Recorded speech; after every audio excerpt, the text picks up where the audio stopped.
I'm Marcus Burnett. He's Brandon Clay. We appreciate you joining us here on the BCS Report with, you guessed it, Brandon Clay and Marcus Burnett. Brandon, we'll cover a lot of different questions and topics here on what we do, but I think the first and most important one to start off with is why are we here? What are we doing? It's a chance to put a visual along with some of the things that we say. We do a lot of things article-wise, peachstatebasketball.com, game-wise, broadcast-wise, the SUVtv.com. Well, how do we bring it all together and tie it all together, Marcus? So from grassroots to college to pro, men's, women's, it doesn't matter. If it's basketball, we're going to touch it. And every now and again, we might get into some other sports as well. It's NFL free agency. We could touch that. I'm a huge Falcons fan, so who knows what we'll get into. But that's the basis of why we're here and what we're bringing to the table. A lot has been brought to the table. Let's jump right into a topic. The Golden State Warriors at the top of everybody's mind with the way that they're ripping through the league. And they lost to not the Thunder, not the Cavs, not the Spurs. They lost to the Los Angeles Lakers here over the past week. Your thoughts on that? That's a law of averages thing. No need to get too high, too low on that. I know everybody's got them chasing the Chicago Bulls, and rightfully so. This is a group that has shown game in and game out, even down to Steph Curry's 38-foot jumper to win the game against OKC in overtime, which might be one of the greatest shots in regulation basketball, if not in basketball history. He was cool, calm, and collected, but they were due for a loss. Now, the Lakers, that's not a good loss. Let's make sure we get that across. But they were due for one. So when you look at the numbers in that game, those guys looked very average, and it's rare that they all look average at once. You got Steph, you got Klay Thompson, you got Draymond Green, you got three guys that at any point in time would be max contract guys on any other roster in the league, and they all had a tough night on the same night. Steph, 6 for 20 from the field, 1 for 10 from the three-point line. There are nights that this guy's shooting 10 for 13 from the three-point line. It happens. So I get it. There's so much time and space and so many different shows out there to fill airtime, but no need to panic, Golden State fans. Y'all are going to be just fine. And for an LA team that's sending Kobe Bryant on his way this year, what a great win. Point blank. You saw those guys dap each other down, Kobe and Steph, that is, and it's been a great run for him. I actually saw on Jalen and Jacoby the other day, they talked about Kobe shooting 28% from the three. Not Kobe Bryant-like, but we're getting a very different Kobe Bryant than years ago. But this was very vintage in terms of big game. His teammates rose to the occasion.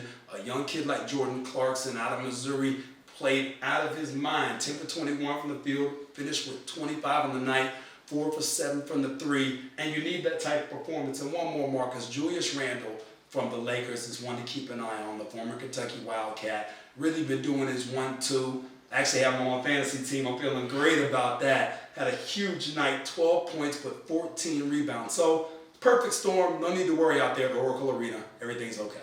And we mentioned how Kobe wasn't the same Kobe. I think, things were bad out of the gate here this season, and everybody called a spade a spade. But it's that new transitional Kobe as he kind of rides off into the sunset that really allows us to see some of those young guns that you mentioned able to take form and get a win like this. If Kobe doesn't take that elder statesman role of, okay, I would like to go get it myself, that's not the age or phase that I'm at right now, so let me make sure I mentally prepare these young guns to go get it. You're seeing that goal being brought to fruition. Great games from Clarkson, Russell, Randall. Some good things brewing there in LA. No question. Well, D'Angelo Russell's another one we got to touch on. I know we caught a lot of flack early in the year, especially as well as Karl Anthony Towns has played, as well as Okafor has played in Philly, despite some of the off-floor things that he's gone through during his rookie season.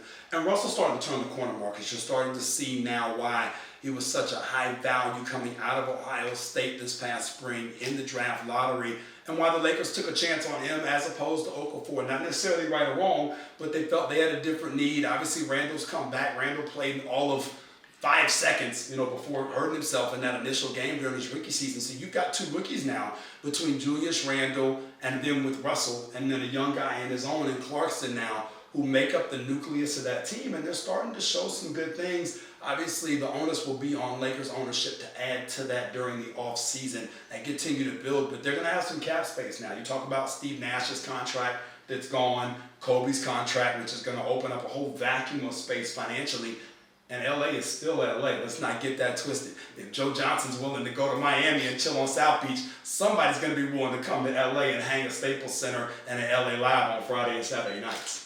And then a big thing that I think that game reminded us of is at the end of the day, these professionals are going up against professionals every night over the course of an 82-game season. They say sometimes you get the Bears, sometimes the Bear gets you. The Bears going to come hunting at some point in time during an 82-game season. Well, when you look at all the games that Golden State has won, the comebacks over OKC, where OKC's led in the fourth. I mean, they literally were due for one. Again, you did not think it would be LA, the Lakers that is, maybe not the Clippers when Blake's healthy.